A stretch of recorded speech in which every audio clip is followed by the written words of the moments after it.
And so the next project begins. Yeah.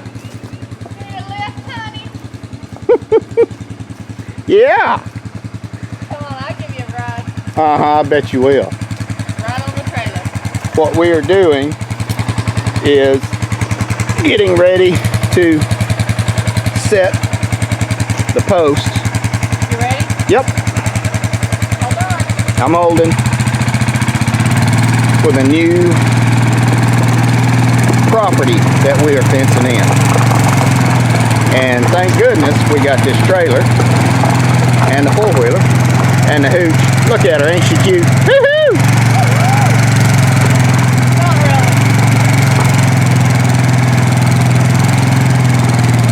So, Where do you want me to go? what? Yeah.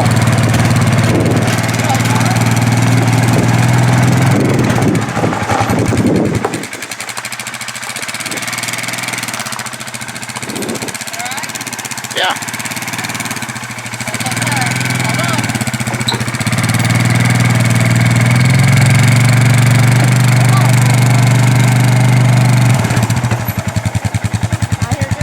This is good.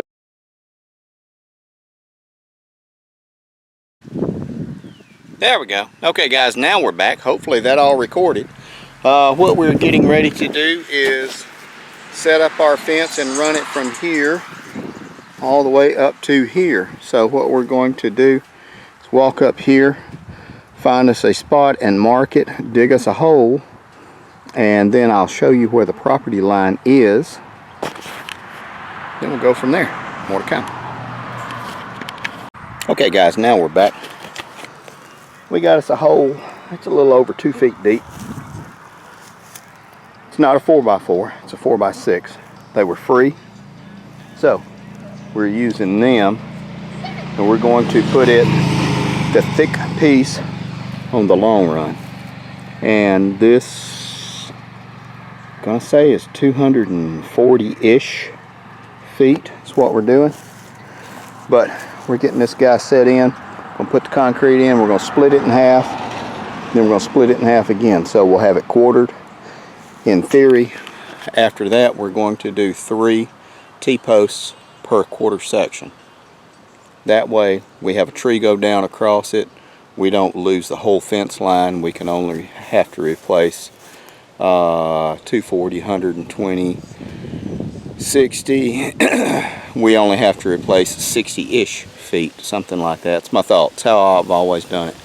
But you can see this.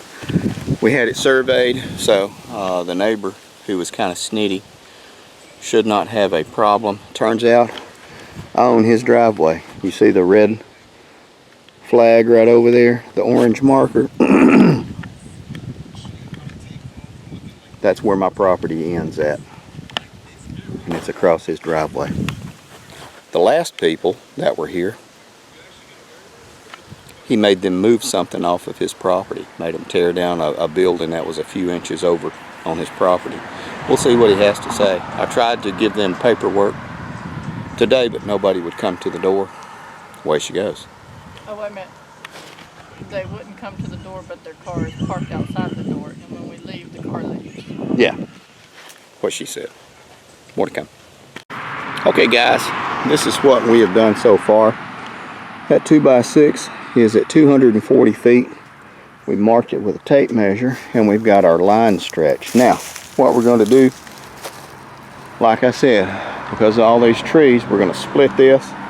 240 in half is 120. We're going to put our next big one here, big 4x6, and then we're going to put a 4x4 at 60 feet and a 4x4 at 60 feet, measuring off of this either way. Then we will put up our T-post. Then we're going to start running our wire, and we'll figure out how to do the wire. I sprayed last week to kill all the poison ivy. Yes, I sprayed. And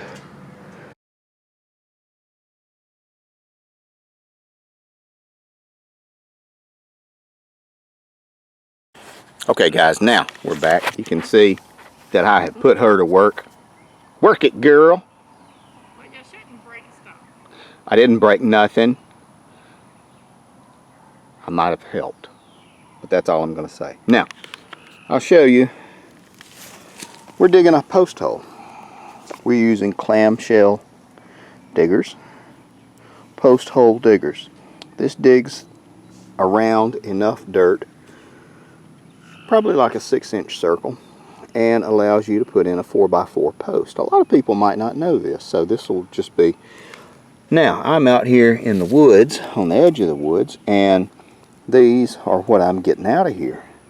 This is why you have a cordless wrecking saw with a sacrificial blade on it. Now that blade is getting killed by cutting in the dirt. That's okay. And we're going to clean everything up. We're going to clean the end of it. But a good, some people call them wrecking saws. What? Yeah. No. She's just talking. And this lets you get around. Otherwise, you're going to have to get a rock bar and cut through the root. But I have to say, the Sawzall, or the wrecking saw, is so much easier to do this. Now, we're going to continue digging this hole. I need at least 2 feet deep. That would be ideal. Okay, now, we poured our concrete in. I do it different. Some people mix it up with water. I don't. I just pour it in and let it sit, because we're not going to put any pressure on this thing till tomorrow.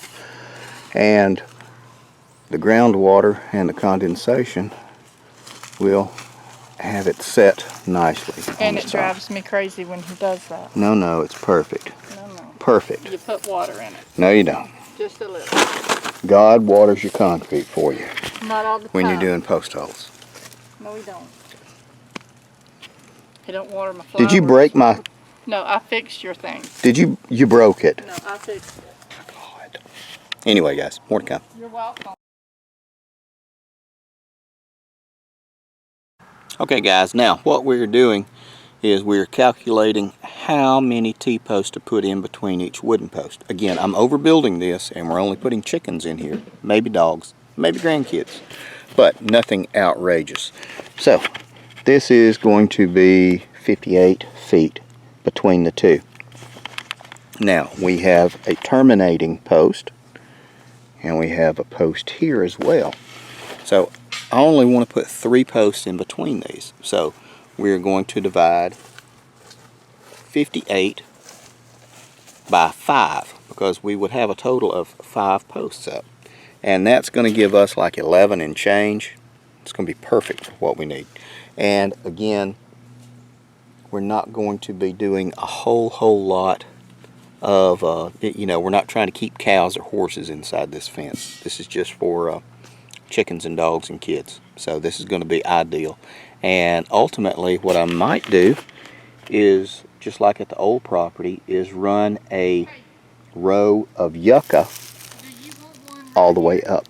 No, baby, I do not. Well, you'll have. Roll that last one out, maybe just 1 foot extra, and that'll probably, yeah, and that'll be perfect. So we ended up with 4 on this. 1, 2, 3, 4. 1, 2, 3, 4. Oh, I told you guys wrong. Okay, so there we go. Everything will look nice and pretty from the road. That is one of her requirements, that it looks decent, and that's why we're doing all the pretty stuff from the road view. Plus, it will increase the resale value when it's time to sell it.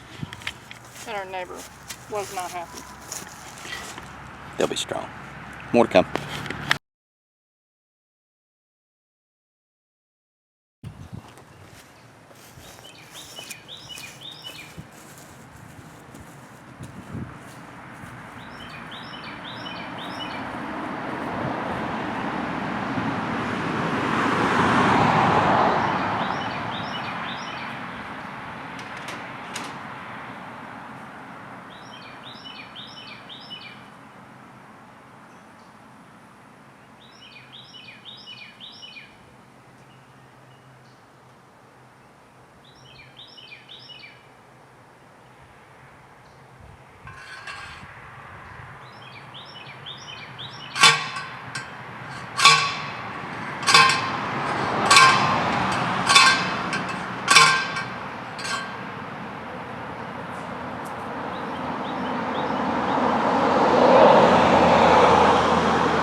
Okay guys, again, I want to show you this.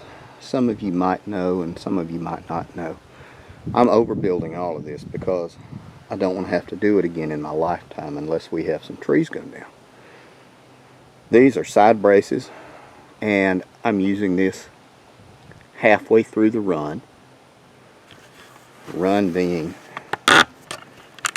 where it starts and where it stops, halfway down. That's a 4x6, and we're going to do side braces on it. That way we can pull it really tight. I'm going to do side braces all the way down here. You can see there's one there already. It's actually going to become a corner brace.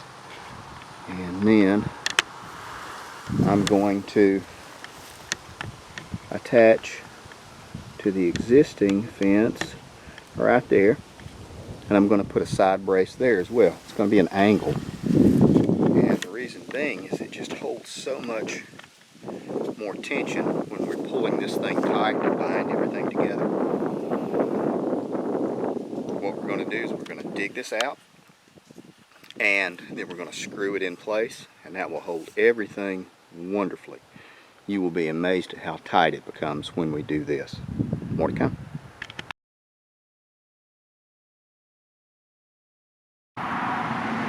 There we go. So, we are finished. I gotta go roll up my mason's line, and we are done. Tomorrow we will probably stretch the wire, and we will stretch it from that side and tie it in right here. So that's going to wrap it up for this video, guys. Thanks for coming by and thanks for hanging out. I really appreciate it. And that is how you string a wire fence. Take care of you people.